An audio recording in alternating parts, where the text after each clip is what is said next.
What's up, guys? This is Rafa again here with Rafa Racing. Thank you for watching. Welcome to the channel. We are on the way to do a quick shoot on the Santa. It's out in the countryside here in Texas, about an hour away from home. It's like 6:30 in the morning, so it's pretty early in the morning. Today's episode, we'll probably show some footage of the shoot, as well as I'll be answering a lot of the questions I asked on our Instagram page, on my collection page. I asked for people to ask me any sort of questions that they had, whatever it is, interest questions about my personal life or what I do, about the cars, whatever it is. So we'll go through some of those questions here in a little bit, and I'll be answering those through our drive back home.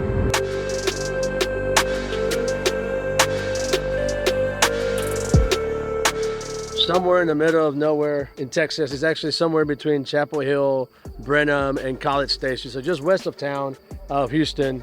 And out here in the country, just beautiful country roads, a lot of nice scenic trees, and the light is perfect with the sun coming out. So we're working with Josh here, doing some shoots and sort of hugging up the road a little bit, but everybody's been friendly so far, kind of, going around us and letting us do our thing. So we should be able to get some really nice rollers, really nice shots, scenic shots of the countryside, and I think the cars will look really good in it.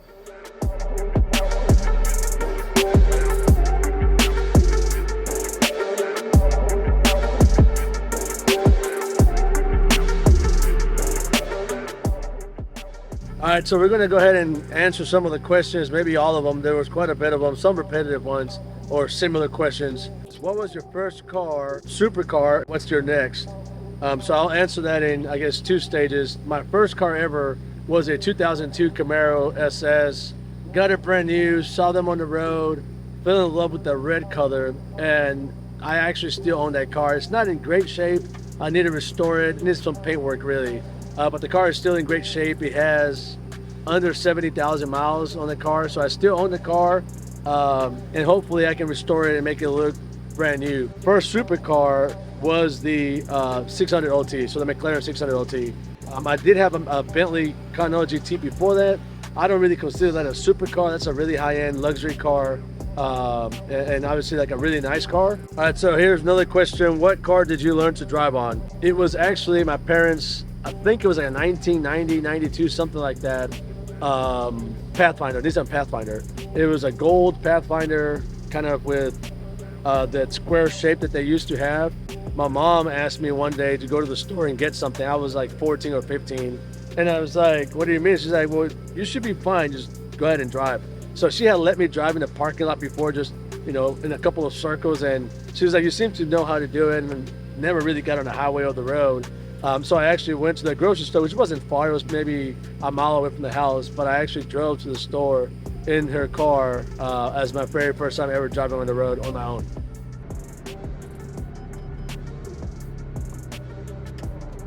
All right, so we are on the way home from the shoot.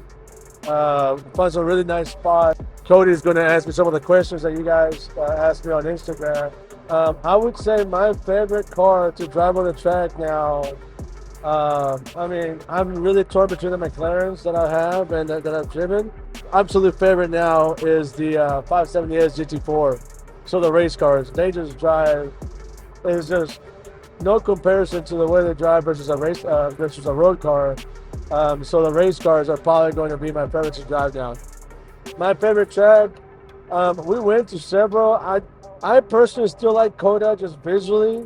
I would say VIR that we went to was a really cool, fun track. It's a close one between VIR and Road America, I think, in terms of the favorite ones that I've driven. I feel a little bit more nostalgic about saying COTA, but outside of COTA, I would say probably VIR would be, Virginia would be my next track. So how many cars are in order? So I want to say I have at least 5 or 6 that I for sure intend to keep and add to the collection. There's a couple I'm not sure whether I will keep them long term. They're great cars. I'm going to enjoy them for a while. A couple of big hypercars, the 765 OT coming, which is a special build. I think you guys are going to really like that one. And then I have the 720S GT3X. That's one of 15 race cars. It's the fastest car McLaren's ever built outside of the F1 car. So the racing aspect of it, I'd say the hardest part of it is the finances. So if you don't have the money, if you don't have the sponsors or someone backing it, it's going to be very challenging to start a racing team. We're in the process of starting a racing team. The club itself is a social community dedicated to organizing racing events, training and developing people to be able to drive, getting people to be able to get their racing license. You got to have a vision for it. You have to have connections. But at the end of the day, you can't really execute on anything until you have the money. So fortunately, I've been in a financial position where I can float this myself, where I am investing in the business and putting my own money up. And hopefully in the future, soon enough, either we'll have investors or we'll have sponsors that are going to be able to support the expenses of the team and the business and carry that forward. So yeah, I think that the hardest challenge is going to be finding the funds to do it. All right, so if I wanted to go to a Vegas road trip, oh man, that's a tough one. If I had to choose one of the supercars to do it in, I certainly need to choose one that has trunk space, some comfort seats. I might say it's the 675 LT actually, because it's super comfortable. It's a mid-looking car. It's got the trunk space, and on a nice cruise drive through, through some back roads or some hill country areas, being able to put the top down will actually be pretty cool. I have the Turbo S. The Turbo S, yeah, that would be a great car to take. Yeah, I mean, I love them. I love Camaros. I'm actually pretty impressed, not just at the skill level, but at the cars. Like, the cars seem to handle great, have all the horsepower that they need, and they actually, hold their own out on the track. So I actually am pretty impressed by both of those. What are the plans with the Raffle Racing Club? So the club itself, our first location that we're starting will be in Houston. That's going to be home base. Obviously, that's where I'm from. And my goal is to get a car enthusiasts, people that love and want to go to the track, race, do track days, become better drivers, and just enjoy the overall experience of motorsports.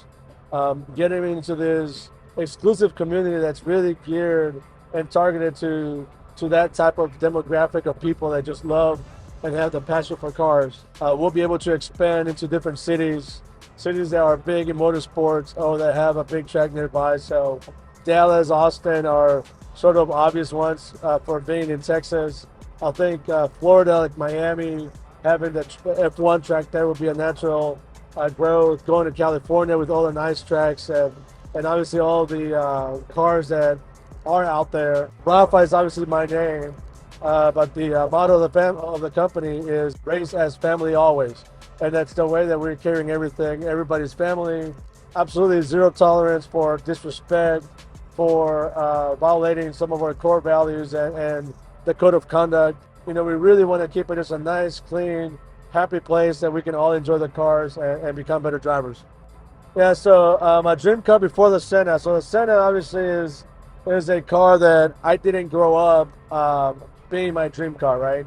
I learned about it, not too long ago when it first started coming out. So because it's more of a modern supercar. As a kid, I loved Corvettes. I loved the Ferraris. I loved the Lambos. The Murcielago, the Mercy was one of my all-time, the Diablo, right? Like, it was one of my all-time favorite cars. As an adult, when I started actually having the means to afford whatever car I wanted, I always wanted the Mercedes SLS AMG. That's always been one of my favorite cars. The look of it, the doors, it still hangs with most cars, and it still looks incredible. So the SLS was probably one of my all-time favorite cars before the Senna. So what does it take to do business with me? So I primarily, from a business standpoint, I am a commodities trader. I trade natural gas. My big thing is really investing in people. You know, if you have the right people behind you, the right people uh, kind of rowing all in the same direction and providing the same type of effort and passion for a business, generally things, work out well. So, I'm investing in companies all the time, developing my own businesses. I have my own construction company that I started, but I don't have a background in construction, and I don't do a whole lot of work for the business. I invested in a good friend of mine that had the business, and gave him the opportunity to lead a company, and the company is doing extremely well. I've invested in a company called Sphere. It's a soccer-inspired fitness concept. My best friend Michael, Mike Chabala, great person for the team. Former MLS. 10-year pro of the MLS. I invested in him, and Spear's growing.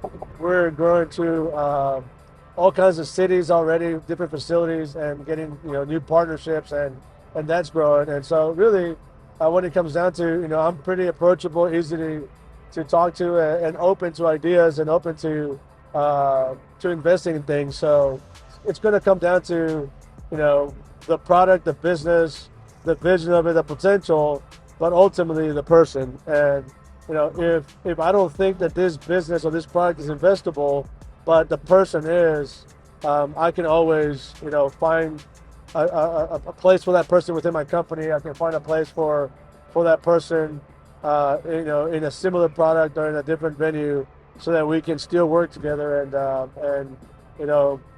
kind of be a win-win situation. All right, so my favorite car of the collection,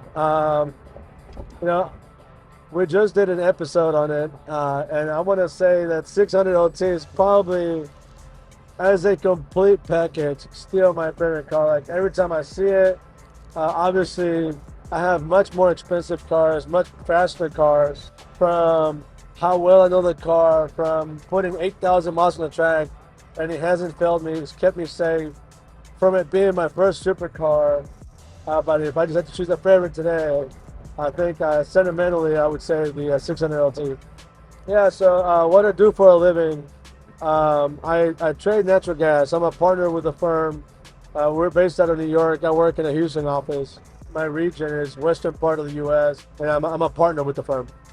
I actually haven't made count of what I own. I've lost track in the last probably month or two, where I've added a handful of cars, and somewhere in the neighborhood of 16, 18 cars. My favorite, it could easily be 20 actually, so I don't know. I have to do the math. I have to really add in my favorite to race. Again, is the GT4s, the 570S GT4. The handling, the balance, the grip, feeling of I'm in a race car, I'm really doing this. And so that is just my absolute favorite car to race now. It's just incredible. In terms of daily driving, it's going to be either the Turbo S now, the 600, the 911R. Although the 911R is a little harder suspension, it's a little more race feel to it. It's really fun to drive. My next supercar that is arriving is going to be the 765 LT. That one should be here in about 3 months, I believe. It's sort of when McLaren, I think, is going to have it ready. I'm actually going to the factory in August to go look at the 720S GT3X and go to hopefully the 765 chassis will already started being built. So 765 LT is AMG GT. It's a cool car. It's a convertible. I'm not a big fan of the soft top convertibles. I think that's what that is. That's the one thing that I absolutely love about the space and just the car world is that commodity everybody has. There's a lot of young entrepreneurs that follow me, and several have reached out. I do my best to respond timely or just respond in general. I think I respond to almost everybody. One of the big things about that I've learned about being an entrepreneur is that it's a lot more work than going to work. The hard part about an entrepreneur is that it's a 24/7 job. You can't just work 8 to 5 and make a business successful. That's not how businesses scale, how businesses grow. It's challenging, it's time consuming, and first, and you're gonna fail, and that's one of the big things you have to accept is that just because you fail doesn't mean that you have to, that you're done. Doesn't mean that you give up. Everybody fails. Nothing just happens and it's all glorious. There's all these challenges. There's all these ups and downs. It's not easy.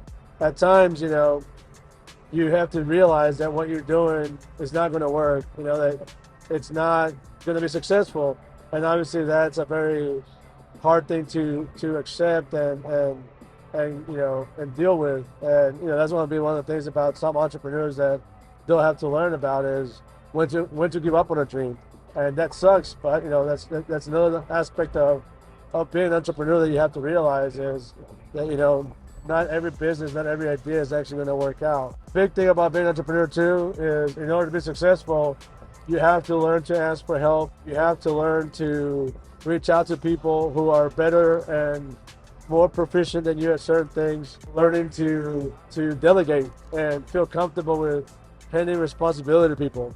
I think that a lot of entrepreneurs really struggle with delegation. I struggle with it at some point.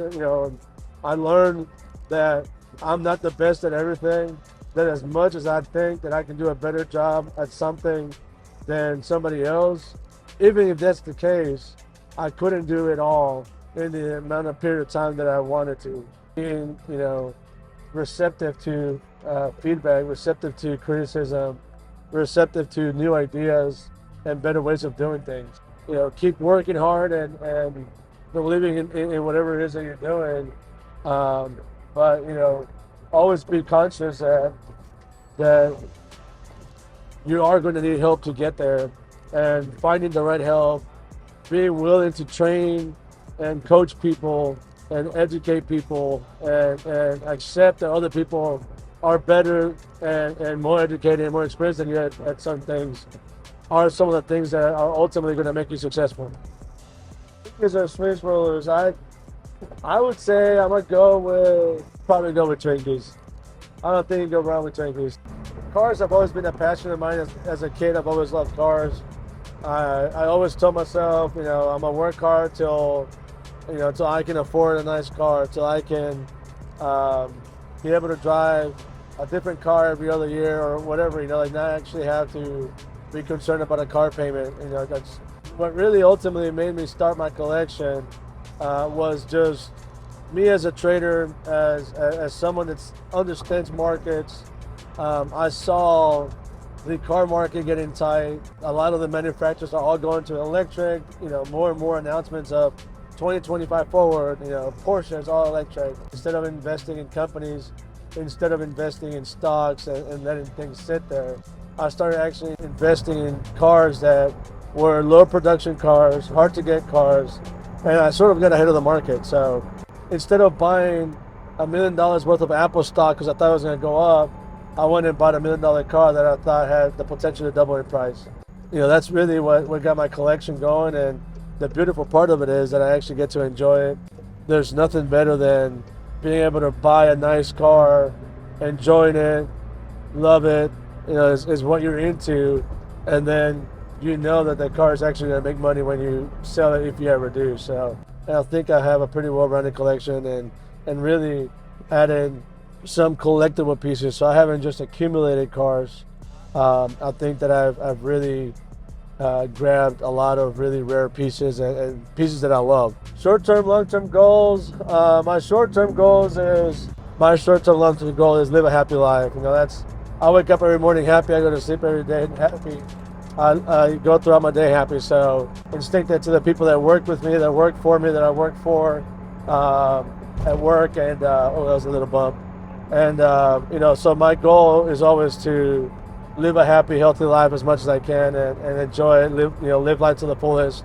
Enjoy every experience with the people that you love, with family, with the things you like to do. From a professional and business standpoint, short term is really continue to do the things that I'm doing, make the business that I have successful, and really get this Ralph Racing Club and brand off the ground and running. My long-term goals, some of the investments that I have really big potential in me getting even further involved in them. And I'd say that, my ultimate goal would be to be a billionaire. So I think I'm well on my way there. Hopefully, if everything works out and things continue to be positive and going well, hopefully that's something I can achieve in the next 10 years. Who knows? Ultimately, I think that would be a pretty cool achievement that I can look back and say, I lived a great life. I did people right, and I managed to achieve, something that many people don't. If I could ever become a billionaire, that would be, one of the ultimate achievements from a career standpoint, and that would definitely set my family and people that are around me, well for life, kind of generational type of wealth. So if I don't live my life with that in mind, I think that I'll live my life with just, doing things right, taking care of people, taking care of your loved ones. Other than cars, what else do I like? I love travel. I love, I had a video about being on a plane. I love planes. I'm really liking this whole real estate businesses that I'm working on. So I'm working on developing some real estate, commercial and residential. I love watches. I love to eat and have a good time. So I could eat tacos every single day. Chips and salsa are my jam. But yeah, just in general, I love just living life and having a good time. All right, so we're back to the clubhouse. We just spent the last 2 or 3 hours on the road taking the shots with Josh out in towards College Station, Texas, and hopefully you guys got some good info or feedback on some of the questions that you guys had. I really appreciate the participation. We had some 20 or so questions about what I do, about the cars, about some of the plans that I have and things that I have going on. So hopefully you guys found that helpful and informational. Hopefully you find the video itself entertaining. And as always, please hit the subscribe button, notifications to your friends, to your family. Any feedback is always appreciated. Thank you.